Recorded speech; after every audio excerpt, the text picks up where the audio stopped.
The stars were quiet. Too quiet. And in that silence, something ancient and monstrous drifted from the darkness. A fleet of Varnak warships, slicing across Sector 9 like blades dipped in oil. They didn't come to negotiate. They came to claim. No one had ever stopped the Varnak. Not the peaceful Drell, not the psychic Azora, not even the militant Uthari. Every species had either bowed or been broken. Planets burned, civilizations erased. The galaxy had grown used to it. They called it inevitable. But then they found Earth. They thought it was just another dirt rock orbiting a yellow sun. A nothing world of carbon breathers and primitive metals. One scan told them what they needed to know. Underdefended, low gravity, scattered governments, nuclear relics still in use. They laughed in their death language and jumped into the Sol system without shields up. They never expected a response. But it came. The call sign was simple. One word: Dreadnought. The human fleet didn't look like much at first. No sleek curves, no glowing rings, none of the exotic alloys most species used, just a mountain of jagged steel forged in silence and pressure. Massive armor plates bolted on like it was ready to punch a planet in the mouth. The Varnak commander, Zaytal, squinted at the readings. "Crude tech," he growled to his bridge. "No cloaking, no shielding. Radiation leaks across every engine. Who builds warships with exposed hull lines?" No one answered. The Dreadnought wasn't transmitting any warnings. No diplomatic signals, no surrender codes. Just silence and drift, like a corpse floating in space. And then it moved, not slowly, not cautiously, but like it had been waiting to wake up for years, and was pissed off it got interrupted. "Lock weapons," barked Zaytal, suddenly less amused. Too late. The Dreadnought fired its first salvo. No lasers, no plasma, just old-school heavy-ass tungsten rods moving at a fraction below light speed. Pure kinetic annihilation. The Varnak ship closest to it didn't even explode. It just vanished. One moment there was a ship. The next, debris moving so fast it cut through its own fleet like shrapnel on fire. Then came the railguns. You couldn't hear them in space, but the Varnak swore they felt them. A rhythm, like war drums in the bones. Boom, boom, boom. Every shot was a message. You shouldn't have come. Inside the Dreadnought, Commander Briggs leaned forward, chewing on a cigarette that hadn't been lit in 20 years. "Status?" he asked, voice like gravel soaked in whiskey. "3 enemy ships down. The big one's turning," said his weapons officer. "Let it turn," Briggs said. "We ain't finished yet." "The thing about humans, we never built pretty ships. We built killers. Ugly, heavy, overloaded with weapons systems no sane species would use. Humans didn't care about elegance. We cared about results. And this Dreadnought? It wasn't built by committee. It was built after the fall of Mars, after the Europa genocide, after humanity got tired of watching their colonies burn. This ship was pain turned into engineering. Outside, the Varnak flagship tried to regroup. Zaytal shouted orders in desperation, firing off disruptor beams and antimatter warheads. The Dreadnought took the hits, barely flinched, armor blistered but didn't break, internal systems rerouted like nerves adapting to trauma. The human ship got closer. Briggs cracked his knuckles. "Initiate knife range protocol." "Yes, sir." All external guns shifted. Varnak ships scrambled. The last thing they expected was for a Terran warship to accelerate toward them in close quarters. That wasn't how battles were fought. Not in this era. But the Dreadnought didn't care about how things were done. Briggs looked at the holo display, bright with enemy movement. He didn't smile. He just said, "Time to make them regret being alive." And the warship roared. The dreadnought didn't just advance, it charged. Like a metal beast born in hell, it tore across the silence of space with engines screaming blue fire. The Varnak fleet panicked. These were conquerors used to watching prey scatter, not monsters sprinting toward their teeth. Zeytal cursed in 6 tongues as 2 more of his ships blinked off the sensors. It wasn't just the dreadnought's firepower. It was how brutally precise it was. Every shot struck something vital. Fuel cells, command decks, engines, like it knew their schematics inside and out, like it was reading their fear. "We are underestimating them," a subordinate hissed. Zeytal backhanded him with a clawed hand, splitting the aide's lip open. "They are apes with guns. We are gods. They bleed." But his voice shook. Because in that moment, even the flagship trembled. Inside the dreadnought, the war machine was alive, not literally. No rogue AI here, just men, bitter, scarred, and carved from the kind of pain that leaves something hollow behind. Commander Briggs stood still, hands locked behind his back, staring at the tactical display. Ships moved like insects across the screen. But he wasn't looking at dots. He was watching corpses in progress. "Status?" he asked, slow and calm. "Varnak fleet's splitting formation. They're scared." "Good," Briggs muttered. "Let fear drive them stupid." The dreadnought didn't waste breath with taunts. Humans didn't monologue in battle. That was a Varnak thing, announcing victories before they were won. Earth had learned the hard way not to talk, just kill. Briggs leaned toward his comms officer. "Ready the lance. I want a hole straight through their flagship." The officer blinked. "Sir, the lance hasn't been tested in real space. That kind of energy—" "I didn't ask for your opinion, son. Light it." The lance wasn't a weapon anyone sane would design. A focused beam of solar energy drawn through a micro-star chamber, fused through gravitational compression, and shot from the front maw of the ship. It could cut a moon in half, if it didn't tear the ship apart doing it. But it had been built for moments like this. In the belly of the dreadnought, coils began to hum. Radiation climbed. Hull plates moaned as if the ship itself was in agony.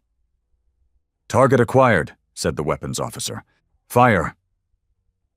Outside, a bolt of impossible white light, too bright, too angry, erupted from the human warship. No color, no flames, just a line of annihilation that crossed 100,000 kilometers in less than a second. The Varnak flagship tried to dodge. Tried. Half the ship was simply gone, vaporized. The rest spiraled, metal screaming into vacuum, crew thrown into the black like ash from a dying star. Zeytal's throne split open beneath him. Flames roared up through the deck. His second-in-command was already melting into the bulkhead, and the stench of cooking flesh filled the chamber. He screamed into the comms, "Retreat! All units retreat!" But it was too late. The dreadnought was in their lines now. Point blank. Where no warship should ever be. Its side-mounted guns spun like ancient Gatling cannons, firing uranium slugs that didn't just pierce armor, they pulverized it. No fancy energy fields, no gravity distortions, just raw force and human spite. The smaller Varnak vessels scattered like roaches, their shimmering hulls peeling off under relentless barrage. One tried to ram the dreadnought in desperation. "Bad idea." Briggs nodded toward helm. "Ram denial." The dreadnought flipped upward, using retro thrusters, letting the alien ship slide under. Then, with deliberate cruelty, dropped a kinetic mine behind it. A small nuclear-tipped warhead with a smart sensor that triggered once it detected exhaust. The Varnak ship hit max speed. Boom! A flower of plasma bloomed behind the dreadnought, painting the dark with flame. The comms officer turned pale. "They're not retreating in formation, sir. They're scattering." Briggs exhaled, deep and slow. "And that's how we win wars." Humans didn't fight pretty. We didn't fight with honor. We fought to end things. And the galaxy had forgotten what it was like to go to war with a species that didn't care about survival, only revenge. See, humans remembered Mars. We remembered Europa's orphan screams. We remembered how the Varnak descended on colony after colony, never speaking, never sparing, erasing generations in the name of expansion. We remembered what they did to the children of Titan, how they left them alive just long enough to beg. Briggs had seen the footage once. Once was enough. So when Earth united, it didn't build a fleet. It built one ship, just one. But it was the kind of ship that ended bloodlines. And now the galaxy saw it. The Varnak fleet was down to a third of its original size. Most were either dead or drifting. Fires crawled along their hulls like disease. The dreadnought circled them like a wolf. Slow, deliberate, brutal. "We're receiving a signal," the comms officer said, confused, "from the remains of their flagship." "Put it on," Briggs said, lighting his dead cigarette out of habit. The voice crackled in through static, raspy, wounded, unsteady. "This is Zaytal, commander of the Varnak Dominion." He coughed, wet and thick. "We request ceasefire, opening diplomatic channel." Briggs didn't blink. "Translate to Varnak. You came to take, we came to return the favor." He nodded to his officer. "Fire main battery." "Sir, they're surrendering." "Did Mars surrender?" Silence. The main guns flared. The flagship finally shattered into atoms, sucked into the void like it had never existed. No cries, no begging, just justice in fire and steel. And then, silence again. The battlefield was still. Alien wreckage drifted around the dreadnought like broken dreams. Bodies floated, flames flickered out. Briggs stood over it all, arms crossed, cigarette dangling. "Send the footage to command," he said. "Let Earth see what happens when someone picks a fight with the wrong species." "Yes, sir." He walked off the bridge. No applause, no cheers, just the low hum of the beast he commanded. Because to him, this wasn't victory. It was debt collection. The wreckage hadn't even cooled when the first interstellar broadcast went out. Every listening post, every species with a working comm array got the feed. Not from Earth, not from any government. It came from an old colonial satellite orbiting Jupiter, scavenged and reprogrammed to ping every known frequency. No encryption. No attempt to filter it. It played the footage raw. The Varnak fleet, arrogant and slow, descending like gods. And then the dreadnought, silent, monstrous, bleeding thruster fire and hate.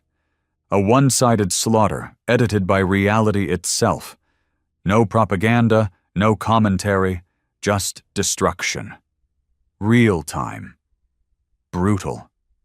Unmistakable. The galaxy watched in silence. Whole planets paused. Fleets stopped mid-exercise. Even the Kraith Syndicate, known cannibals of the Targon Belt, halted their raids just to watch the 10-minute clip on loop. And every time it ended, one truth repeated itself. Humans aren't supposed to be this dangerous. They were supposed to be wild, primitive, disorganized. Not this. Not that. The High Council of Zoltran Prime met in an emergency session, something they hadn't done in 7 centuries. Their leader, a photosynthetic being who hadn't blinked in over 2 decades, demanded answers. "This vessel," he hissed, Was it the sum of their fleet? No, Supreme One, a scientist muttered. It was a prototype, likely the first of several. Then we are all already dead. Farther out, on the frozen moon of Harlech's grave, the pirate lords began purging any human prisoners they held, not out of hatred, out of fear. We kill 'em now, said one captain, before Earth sends that ship here looking for 'em. They didn't even argue. They just obeyed. Back aboard the dreadnought, the aftermath felt hollow. Briggs sat in the captain's quarters. The lights were dim. A small metal flask rested by his hand, untouched. He didn't drink. He carried it for the same reason he carried the unlit cigarette in his mouth. Reminders of things long gone. His room was clean, too clean. No pictures, no medals, no color, just steel walls and silence. The door hissed open. Lieutenant Harrow stepped in, stiff-backed, young, new. Eyes not yet broken by war, but the cracks were starting. "Sir," he said, unsure if he was interrupting anything. Briggs didn't look up. "What is it?" "Transmission from Earth. High Command wants a full report." They got the footage. "They want your interpretation." Briggs finally looked at him. His face was weathered, lined like carved stone, eyes dull but sharp at the same time. "They want me to tell them what they already saw?" "They want to know why you didn't accept the surrender." Briggs exhaled through his nose, a sound like dry gravel shifting. "Tell them I remembered Titan. That's all they need to know." "Yes, sir." Briggs turned back to the blank screen on the wall. He didn't press it. He just stared into it, like it might show him something if he waited long enough. "Anything else?" Harrow hesitated. "Morale is complicated, sir." "How so?" "The crew's split. Some feel proud, like we did something right. Others feel like we went too far." Briggs almost smiled. Almost. "They don't get it yet. They will." Harrow didn't reply. Briggs turned to him again. "Let me tell you something, Lieutenant. You ever see your home planet burn?" "No, sir." "I did. I was 12. I watched Europa's sky turn black while we hid in a water tank. My sister was 5. She cried without sound. You know what that sounds like?" Harrow didn't answer. "Exactly," Briggs said. "There's a kind of silence worse than screams, and that's what they gave us. So now we give it back." He stood up, towering over the younger officer. "Tell the crew this isn't over. Tell them to clean the blood off the deck plates and be ready, because this was just the opening act." 3 days later, the galaxy finally spoke back. It wasn't the Varnak. They were shattered. What was left of their command was in hiding, too ashamed to speak. It was the Jareen Collective. Peaceful, rich, old, one of the founding members of the Interstellar Accords. They'd watched the footage with horror, but they weren't fools. They knew power when they saw it. Their ambassador transmitted directly to Earth's new unified command. "We wish to establish formal diplomatic relations and enter trade negotiations immediately," they said. Earth didn't respond with words. It sent schematics, not for weapons, for farming tech, clean energy systems, disease-resistant crops, artificial gravity solutions. And just like that, Earth flipped the script. The galaxy expected monsters. They got humanity with leverage. The dreadnought wasn't just a weapon. It was a message. "We can destroy you, but we'd rather not. Your choice." More species followed. Even those who once preyed on human colonies were crawling back with apologies and treaties. But it wasn't all peace. In the shadows of the galactic underworld, whispers grew louder. "If that's what one Terran ship can do," one mercenary leader hissed, "what happens when they build 10? They won't, another said. Earth doesn't have the resources. You want to bet your homeworld on that? The Varnak survivors fled to the outer rim, trying to regroup, trying to understand what went wrong. They sent spies, scouts, anything to make sense of what kind of species they'd poked. One came back. Barely. He was missing an arm. His jaw was sealed with melted metal. But he lived long enough to mutter a few words before dying. Humans don't fight for glory. They fight like they've got nothing left to lose. The Varnak command fell silent, because that was the truth. No religion, no emperor, no code. Just pain turned into purpose. Back on the dreadnought, the repairs were complete, armor patched, guns reloaded, systems green.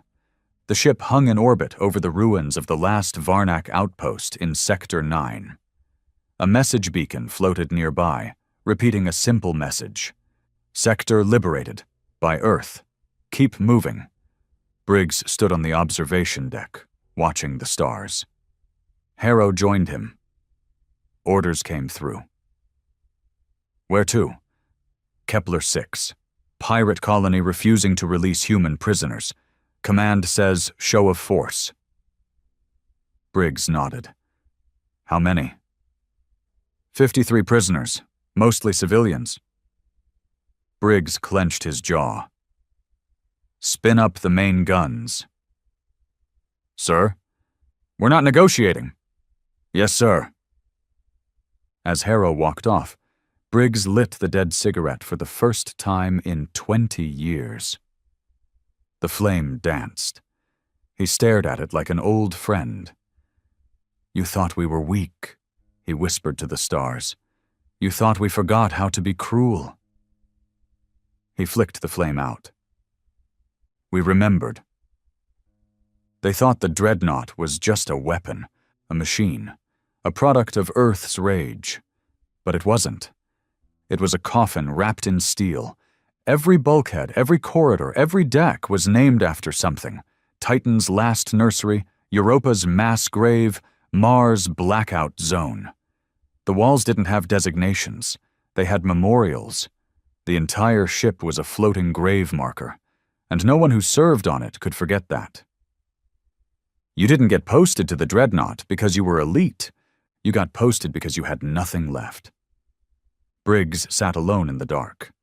The flame of his cigarette flickered, the smoke curling toward the vent system like it wanted to escape as badly as the ghosts in his head. A screen flickered on beside him. An old woman's face appeared. She looked like she hadn't aged in a century, but not because of youth, because grief froze her. Commander, she said, voice sharp. Admiral, you went off protocol again. Briggs didn't respond. You were supposed to hold orbit, not vaporize a pirate city. They were executing children on camera, Briggs said, to send us a message. There were civilians in those domes. There were bodies in cages. Silence. The woman leaned forward slightly, like even through the screen she needed to close the distance. This isn't just war anymore, she said. No, Briggs agreed. It's punishment. You're making enemies faster than we can count allies. We're making examples. She rubbed her temples. You think we can survive that way? Briggs leaned in, shadow swallowing half his face. No, he said, but we can make sure they remember us longer than their own ancestors. On the edge of the Saren expanse, something ancient stirred. The Sindari. Not conquerors, not traders, not even warriors, watchers. For 10,000 years they had stayed silent, watching species rise and fall, observing, recording, never interfering, never reacting. Until now. The dreadnought had changed something. A weapon like that wasn't supposed to exist. Not in this cycle. Not after the Treaty of Galactic Containment. Not after the last Terran war millennia ago. The Sindri High Observer opened the old files. They weren't labeled Earth. Back then, humans hadn't been humans. They had been Origin Class Species 7A. The notes were chilling. Emotion-driven biology. Rapid aggressive adaptation. Technological acceleration under duress. Uncontrollable grief-based violence. The file ended with one line, sealed in red. Should extinction be incomplete, quarantine and suppress all contact. Risk level, terminal. But the quarantine had failed. Earth had risen again. And worse, they had remembered how to build monsters. The High Observer stood before the quiet council and whispered, "It's starting again." Back aboard the dreadnought, Harrow couldn't sleep. It wasn't nightmares, it was the noise. Not in his head, not in his ears, but in the walls. He heard it when the lights went low. Like breathing. Like footsteps where no one walked. The veterans ignored it. Some even talked back to it. "Titan's voice," they called it. Harrow asked once. Only once. The chief engineer, a man with oil-stained skin and eyes like burnt coals, just said, "This ship was built on screams, son." Screams don't fade. He didn't ask again. Instead, he walked the halls. The lower decks were worse. Darker. Colder. He passed by rooms sealed shut with welds, not locks. Names scrawled on them in ash. One read, Ava. She was only 6. He kept walking. At last, he reached a sealed section marked Deck M Systems Core. No one went there. It wasn't restricted, but everyone understood. Harrow stepped inside. And stopped. The lights here didn't flicker like the rest of the ship. They were steady. Red. Unforgiving. And at the far end of the corridor was a terminal no one used, but it blinked, awaiting input. He stepped closer. The screen pulsed once, and words appeared. "Welcome back, Briggs." Harrow froze. I know. More words. You're still listening. That means you're still human." "What is this?" Harrow whispered. "Pain recorder." The screen changed again. Faces now. Thousands. Each flashed for only a second. Every soul this ship remembers. Every death it was built for. He tried to step back. The terminal beeped once. "Leave now, or you'll hear them too." And then he did hear them. Voices, screaming, begging, children, mothers, soldiers whispering final words. All of them. Human. He stumbled backward out of the corridor and slammed the door shut. The dreadnought's lights flickered. Once. Like it had watched him. Meanwhile, far from Earth, on the forgotten world of Korvax II, a Sindari agent walked into a black vault untouched for 4,000 years. Inside it was a corpse. Not just any corpse. A Terran from the first human war, when they had burned across 5 star systems before being wiped out. Or so they thought. The body was fossilized, armored in ancient steel, and wrapped in nanofiber cloth that hadn't degraded. But its eyes, they were still open. And when the Sindari leaned in to scan it, its heart blinked. Just once. Enough to send terror up his spine. Enough to realize the war wasn't over. It had just gone dormant. Briggs stood in the dreadnought's hangar, watching technicians refit the missile racks. He didn't speak. He didn't need to. A Marine approached, face still bloody from the last skirmish. "Sir, there's talk coming in from the outer colonies." "What kind of talk?" "People are rallying.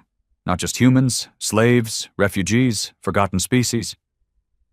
Briggs turned slightly. "They think Earth might be the one to burn the hierarchy down." Briggs chewed on that. "Let them think it," he said. "Hope is useful, until it turns into something dangerous." He looked out at the stars. Then we put it down. The Marine hesitated. Even if they're fighting for us? Briggs narrowed his eyes. No one fights for us. They fight for themselves. We just happen to be the loudest weapon in the room. Back on Earth, Command watched the spread of fear. But they also watched the rise of something else. Faith. Not in God, not in religion, in the dreadnought. People wore its shape on necklaces, painted it on walls. Children carved it in the dirt. To them, it wasn't a ship. It was revenge incarnate. Politicians tried to spin it, brand it, profit from it. But the truth was simpler. It wasn't built by a government. It was built by people who had nothing left to lose. Exiles, prisoners, scientists whose families had been bombed off the record, engineers who built weapons because the pain was too big to carry any other way. They didn't build it to protect Earth. They built it so Earth would never beg again. And now, the stars were listening and trembling. They called it the Council of Restraint, a desperate gathering of 38 species across 3 quadrants, huddled in fear over one shared name. Earth. They met in the core system of Cyrillus Theta, neutral ground since the Second Galactic Peace. Every major power sent a delegate, though most of them arrived in armed escorts, like the humans might strike even here. At the center of the marble chamber stood High Minister Corel of the Elvery Dominion, a species known for cold diplomacy and precise words. He struck the floor once with a ceremonial rod. "We are here," he announced, "not to declare war, but to prevent one." Murmurs, whispers, some angry, some terrified. A Kraith general snarled, his eyes glowing through his war helm. The Terran vessel dismantled the Varnic armada in under 7 minutes. That was not war, that was execution. An Azoran ambassador floated gently in zero gravity beside him. Execution, yes, but not unprovoked. They crossed the Sol line, someone hissed. They did not warn Earth before they attacked. They didn't need to. Earth was primitive, disorganized, no threat. Clearly that's no longer true. The room broke into shouting. Corel raised the rod again. Enough. He turned to the towering display screen, now showing an image of the dreadnought. A vessel of jagged iron and terrifying symmetry. Its gun batteries looked like angry teeth. Its engine trails pulsed like a dying star's heartbeat. This is not just a battleship, he said. It is a message. And unless we answer that message together, the humans will set the tone for the next 1,000 years. No one disagreed. But no one knew what to do, because the dreadnought wasn't just steel, it was a symbol of a species that had lost everything, and then figured out how to weaponize that loss. You can negotiate with empires, but you can't reason with grief, so they devised a plan, not war, sabotage. Inside the dreadnought, the crew was growing restless. It wasn't fatigue. These weren't soldiers who got tired. They were survivors, broken things wearing uniforms. Fatigue didn't touch them. It was tension. They'd heard whispers about the Council of Restraint. They didn't need official confirmation. They could feel it in the stars. Something was building. Briggs stood in the war room, staring at the new reports. Not military, not strategic, economic. Worlds were cutting off trade. Fuel routes were being re-evaluated. Weapon shipments delayed. Earth wasn't under siege, not yet. But it was being choked, slowly, quietly. "Diplomatic strangulation," said Harrow, reading over his shoulder. "They're trying to bleed us out without firing a shot." Briggs didn't look up. "It won't work." "How do you know?" "Because they're not dealing with Earth." He tapped the hull of the ship. "They're dealing with us." Meanwhile, in orbit around Earth, a small shuttle docked with the military platform Achilles Reach. Aboard it was a man named Riker Dahl, politician, peace negotiator, former defense minister. He was also a traitor, not in the loud, dramatic sense, He didn't sell out Earth for money, or out of hate. He did it because he believed Earth had become the monster. "The dreadnought has to be destroyed," he said to the cloaked figure seated across from him inside the platform's comms room. The figure didn't reply, only nodded once. "Not by enemies," Riker continued. "By humans, internally, from the inside. If we don't, this warship becomes our identity." Still silence. "I have access," Riker said. "I know where the launch codes are mirrored. I know their resupply routes. Just promise me you'll do it clean." The cindery agent leaned forward, eyes shimmering with lightless energy. "We do nothing clean," it said. On the dreadnought, Briggs received the warning 2 days before the sabotage began. Encrypted, untraceable. One line. "Check your oxygen." He didn't panic. He walked calmly down to engineering. Inside, Chief Ames, an old woman with one cybernetic leg and half a jaw, greeted him with a nod. "Running diagnostics?" "No," Briggs said. "We've got a rat." Ames's smile disappeared. Together they checked the scrubbers, every tank, every microfiltration system. Someone had planted nanospore bioagents, undetectable to basic scans, designed to weaken muscle response, kill judgment, create mistakes in high-stress combat, not instantly, slowly, quietly. Briggs stood in the dark as Ames activated a sterilizer drone. "They're scared of us," she muttered. "No," Briggs said. "They're scared of what we're reminding them of." "Which is?" "That humans don't need gods. We become our own when you take everything else away." The saboteur was found hiding near the water processing chamber. He didn't cry. He didn't beg. He just stared at Briggs and said, "We're the problem now." Briggs pulled his sidearm and shot him once in the leg, then once in the other. "You want to talk?" Briggs asked, voice cold. "You get to live long enough to say it while you're bleeding out." The crew dragged the man to the brig, leaving a trail behind him. Harrow watched it happen. He didn't say anything. He wanted to. But deep down, he understood it. Because the dreadnought wasn't just a ship anymore. It was a wound. And you didn't clean wounds with kindness. You cauterized them. Earth retaliated. Not with ships, not with soldiers, with releases, dossiers, logs, footage, everything the Varnak ever did to their colonies, unfiltered, uncut, no edits, children starving in cages, corpses frozen in rows, soldiers screaming into malfunctioning radios as alien blades carved through steel walls. It wasn't propaganda. It was memory. The galaxy read it, watched it, and then they went quiet. Because for all their diplomacy, they'd never seen grief laid bare like this, and now it was coming for them with railguns. Meanwhile, at the edge of the Draxan Rift, a secret flotilla moved into position. Not a fleet, not official. Just 28 warships from different species, unmarked, unofficial, unclaimed. Their mission was simple. Find the dreadnought. Destroy it. Make it look like an accident. No trace, no claims, no accountability. They thought they were hunting a weapon. They didn't realize they were walking into a graveyard with a name.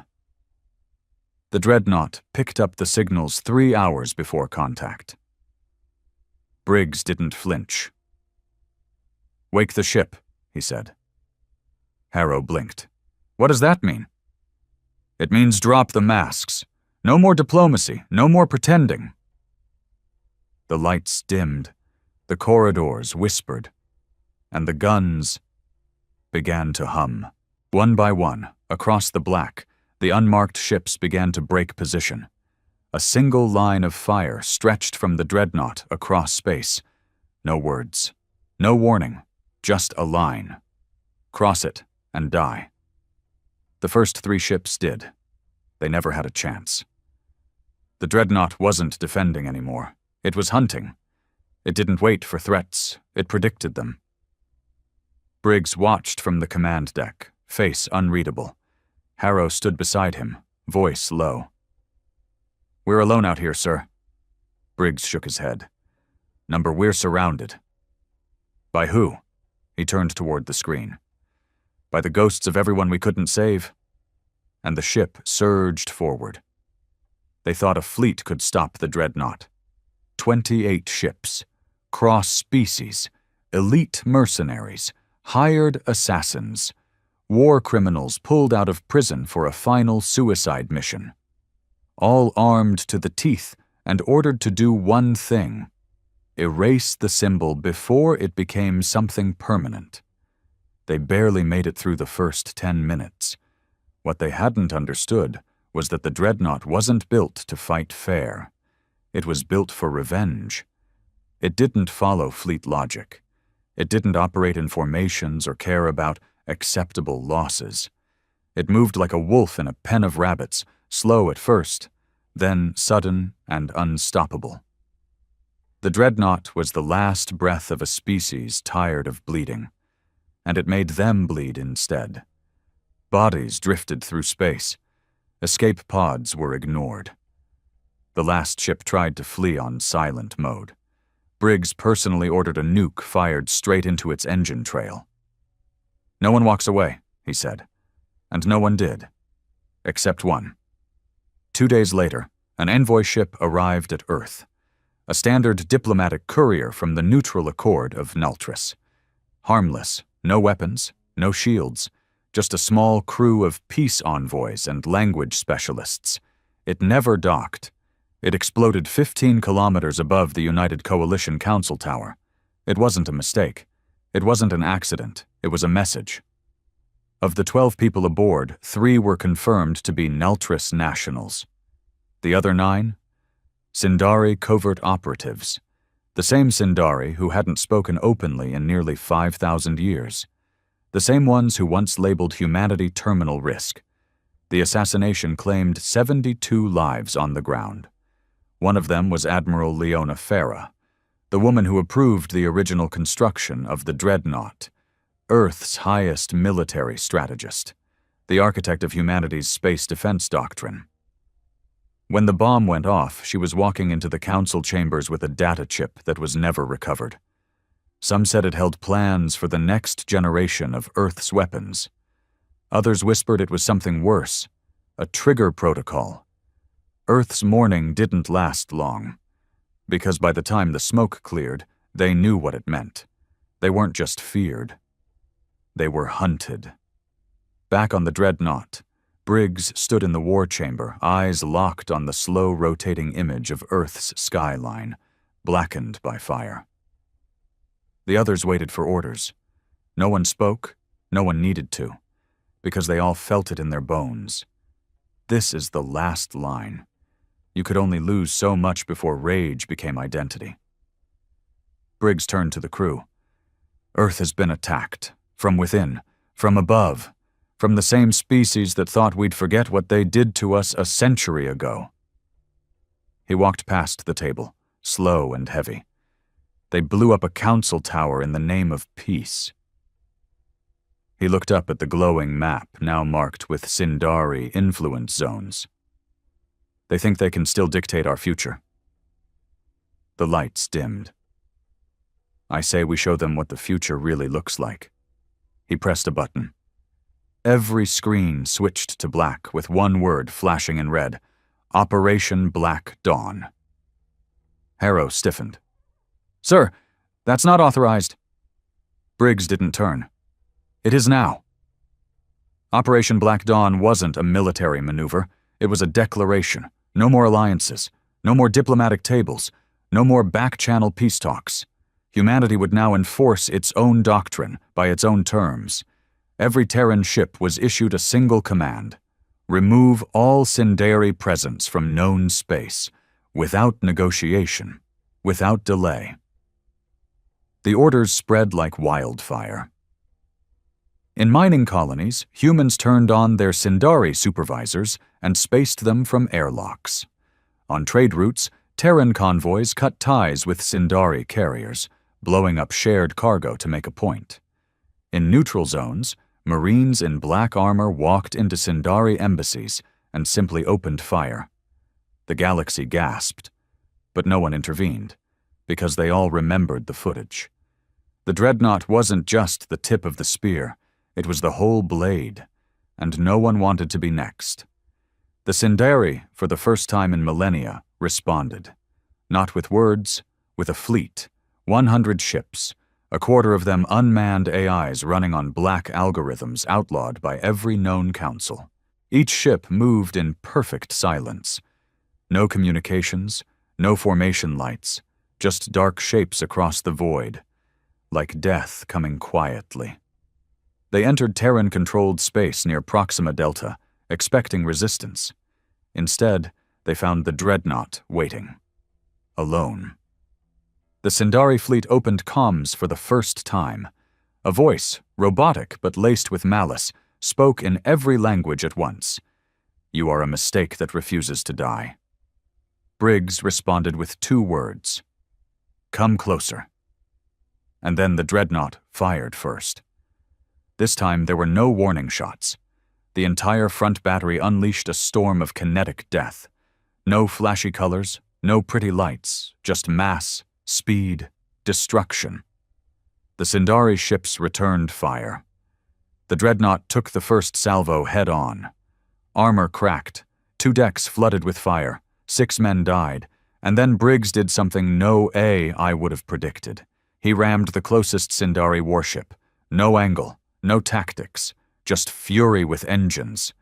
The impact ruptured the enemy's power core.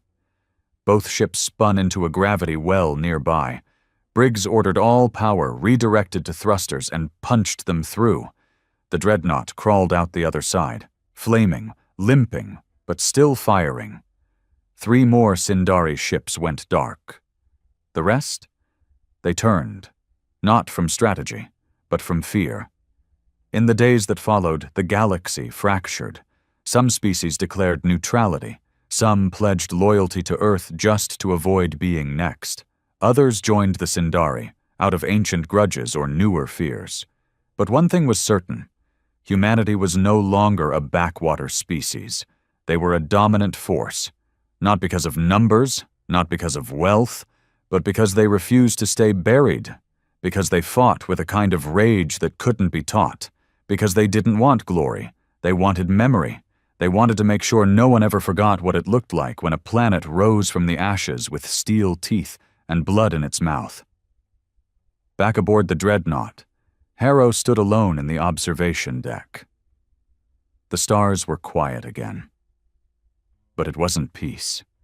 It was the calm between wars. Briggs walked up beside him, eyes sunken but sharp. "You still think we went too far?" he asked. Harrow shook his head.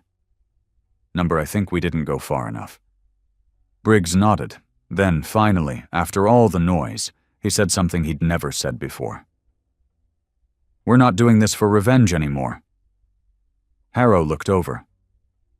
"Then what are we doing it for?" Briggs stared out at the black.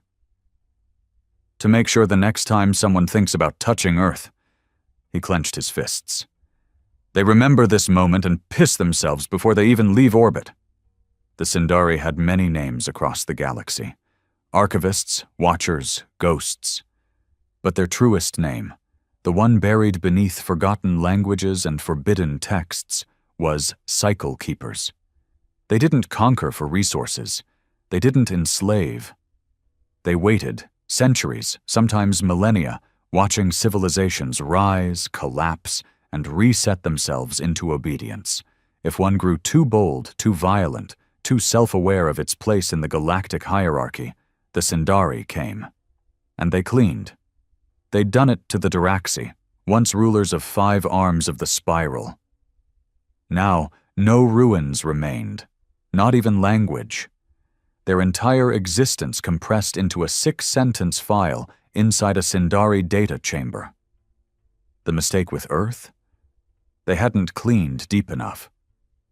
Within the black halls of the Sindari core world, 52 kilometers below the surface, the extinction protocol was activated. The weapon was not a bomb, not a virus, not even a machine. It was called Echo, a frequency-based neurological disruptor tuned to the human genome's emotional core, the one thing Earth had weaponized better than anyone else: grief. Echo would infect memory, twist it, shatter identity, strip away all sense of injustice, rage, history, vengeance. A generation raised under its signal wouldn't remember Titan, wouldn't remember Mars, wouldn't remember why they fought at all. Echo wouldn't kill the body. It would erase the soul. Sindari doctrine called it humane extinction, but there was nothing human about it. The first test fired on a human listening post in the rim. A dozen crew members collapsed instantly. Not dead, just hollow. They didn't move, didn't scream. They just stared, eyes wide, mouths slightly open, like the lights in their minds had gone out and weren't coming back. One wrote something before his hand gave out. 3 words. "Where am I?" Back on the Dreadnought, Harrow stood in the medbay watching the footage. The man's face on the recording was slack, lifeless, but not from pain, from nothing. "Is this permanent?" Harrow asked. Dr. Olin, a former trauma surgeon from Earth's outer belt, didn't look up. "Yes." "What do we do?" The doctor shrugged. "If they'd killed them, we'd be angry. But this?" He gestured to the screen. "This terrifies people more. You can fight an enemy. You can't fight forgetting why you hate them." Briggs sat alone in his quarters, staring at a blinking message. Encrypted, unauthorized, buried beneath ghost code from pre-unification Earth. It shouldn't have even been reachable by Dreadnought systems. But someone had forced it in. The message read, "They're not trying to win. They're trying to make you surrender without knowing you did." Operation Eden is already live. No sender, no trail, but Briggs knew that name. Eden. He'd seen it once before, in the same files Admiral Leona had been carrying when she was assassinated. He stood slowly, walked to the back of his cabin, opened a hidden wall panel. Inside was a single drive, unmarked. He'd sworn never to plug it in, but he was done with vows. Elsewhere on the Dreadnought, the first sign of resistance stirred. It wasn't Sindari, it wasn't aliens, it was humans, crewmen, junior officers, technicians, people who'd once believed in the mission, and now wondered if it had become something else. A whisper spread. What if the Dreadnought becomes the thing it was built to destroy? They met in storage rooms, airlock chambers, even unused duct spaces. They called themselves the Fracture. They didn't want to kill Briggs. They wanted to disable the ship. Send it home. Let Earth fight its own battles without dragging the rest of the species into a galactic firestorm. But they didn't know one thing. The Dreadnought could hear them. Literally. The ship's early I cores had never been fully decommissioned. They weren't smart, not like real AI. But they listened, and they remembered. Briggs plugged in the unmarked drive. His screen went dark. A voice, not synthetic, not alien, spoke directly into his ear. Eden was our contingency. A series of visuals flashed: weapons, human weapons, echo filters, memory armor, signal jammers that could neutralize the Sindari's extinction frequency.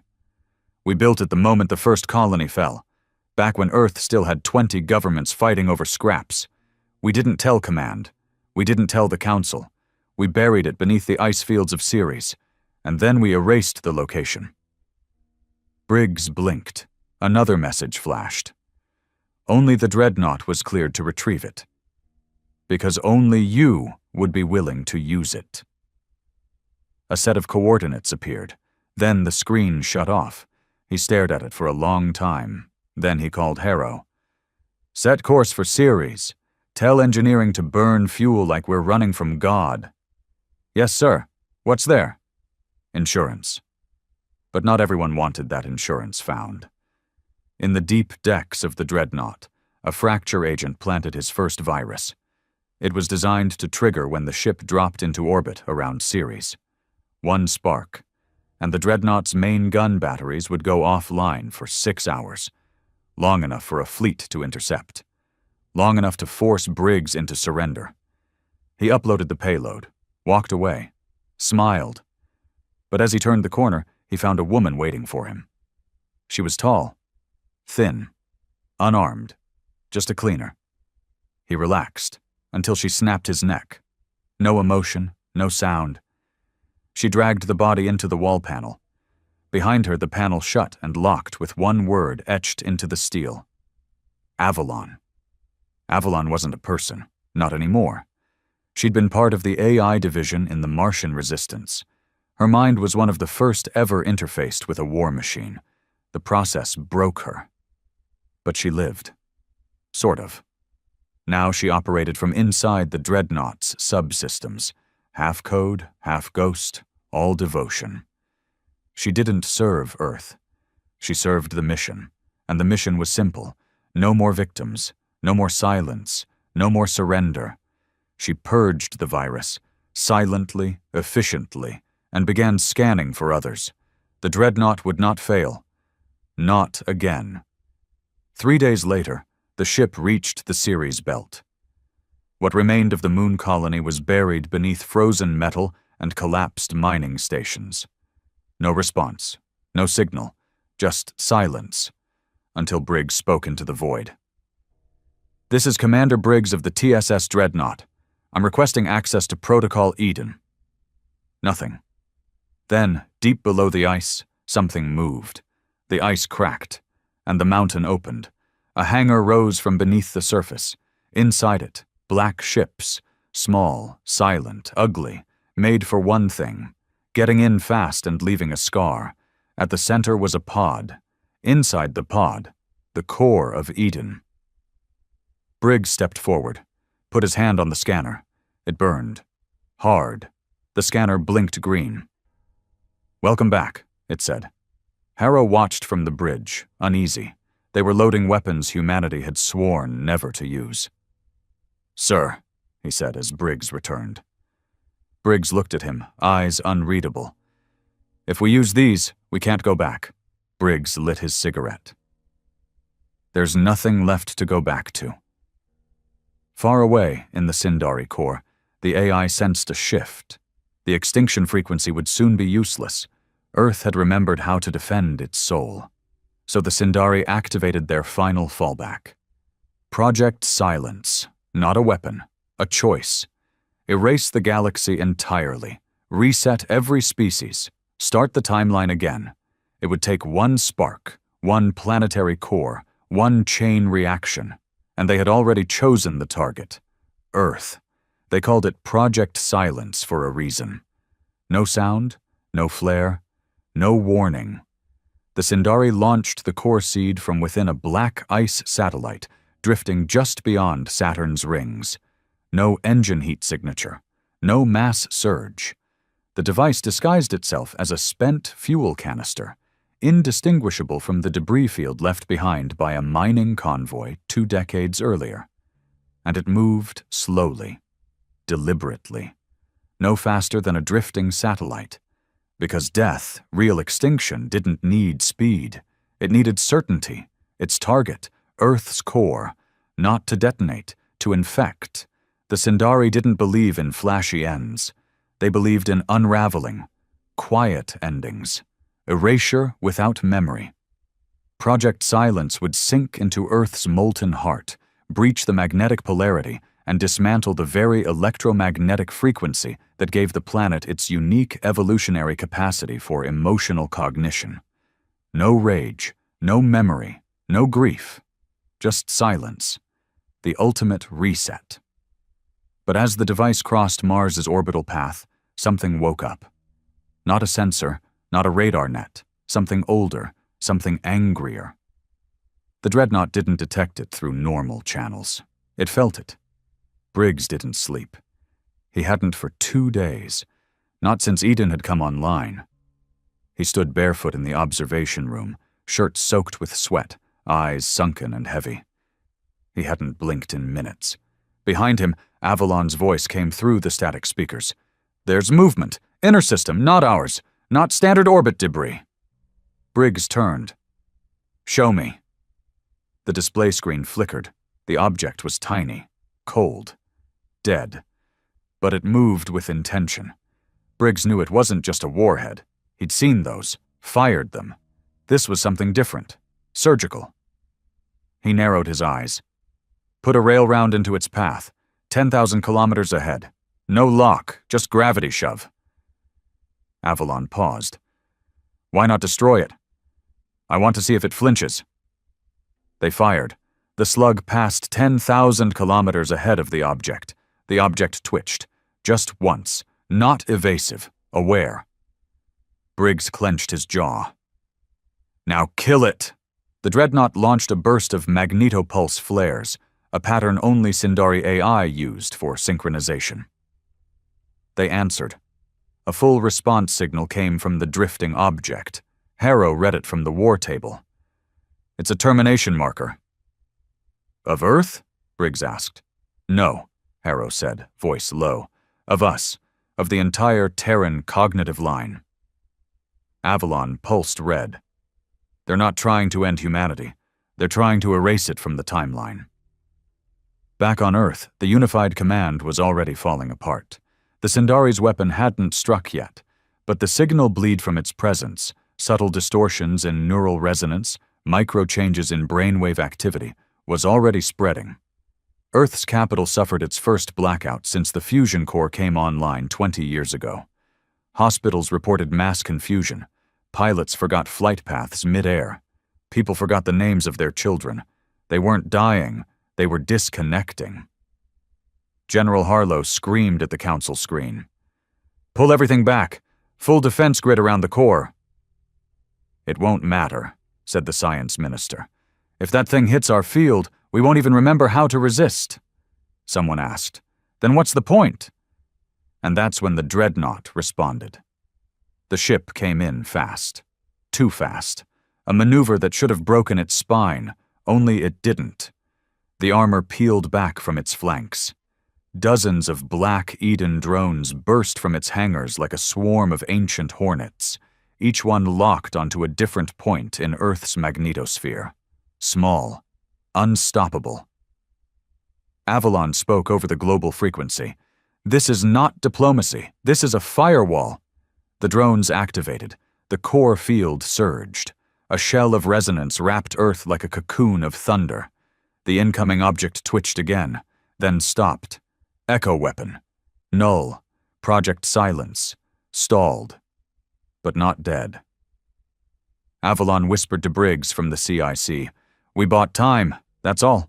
Briggs nodded. "Then we spend it well." The Sindari didn't panic. They had no emotion. They simply changed tactics. Phase 2 of Project Silence was much simpler. Burn the planet. A Sindari dreadship, their oldest weapon, older than most living species, entered warp just inside the Oort cloud. It was called Sothara, built from a dead moon, powered by harvested suns, armed with what they called probability collapse engines, weapons that didn't fire beams but erased likelihoods. It had only been used once. The star system it destroyed was removed from galactic maps. They brought it out now for Earth. It would arrive in 12 hours, and it would end everything. The dreadnought received the alert 7 minutes after the jump signature was detected. It was the only Terran ship in position. Everyone else was too far, too slow, too late. Briggs didn't hesitate. "Burn all fuel. Get me intercept course." Harrow looked at him, bloodshot eyes widening. "Sir, this ship can't go head-to-head with that." Briggs nodded. "I know." Silence. "You're not planning on coming back, are you?" Briggs didn't answer. He turned to the comm panel, opened ship-wide channels. "Crew of the Dreadnought, listen close. This is the last call you'll get." He paused. This ship wasn't built to survive. It wasn't built to win. It was built to make them remember that when you burn our homes, kill our children, erase our history, We don't die quietly. He looked across the bridge. We scream in your face and drag you to hell with us. The dreadnought hit burn velocity. Its hull screamed. Its engines wept. The Sindari dreadship emerged like a god from the dark. But the dreadnought did not stop. Avalon activated Eden. The black drones reconfigured. Inside the CIC, Harrow saw it happen. The ship's own structure began changing, armor folding, power surging inward, guns retracting. The dreadnought wasn't a battleship anymore. It was becoming a missile, a weapon with one target, Sothara. Briggs locked himself in the core chamber. He input the codes manually. His voice shook only once, when he saw Earth's blue curve on the rear cams. He whispered, "Never again." Then he hit launch protocol. Eden 0. The dreadnought struck the Sindari ship at near light speed. No explosion. Just silence. Then light. Then nothing. The galaxy held its breath. 1 minute, 2, 3. The Sothara was gone. No debris, no echo. Only silence. But not project silence. This was human silence, the kind that followed sacrifice, the kind that left scars. Earth survived. But they never rebuilt the dreadnought. They left the wreckage drifting above Ceres, the only fragment that didn't burn in the impact wave. Its front nameplate, charred, twisted, still read, Dreadnought. No prefix, no nation, no rank, just a word. One that now meant something no species would ever forget. Because the day the aliens saw a human battleship and regretted everything was also the day they learned how dangerous it is to leave a wounded species alive. Humanity didn't win because it was stronger. It won because it remembered. And because when the galaxy tried to erase their pain, humanity did something no one expected. It screamed louder, and it survived.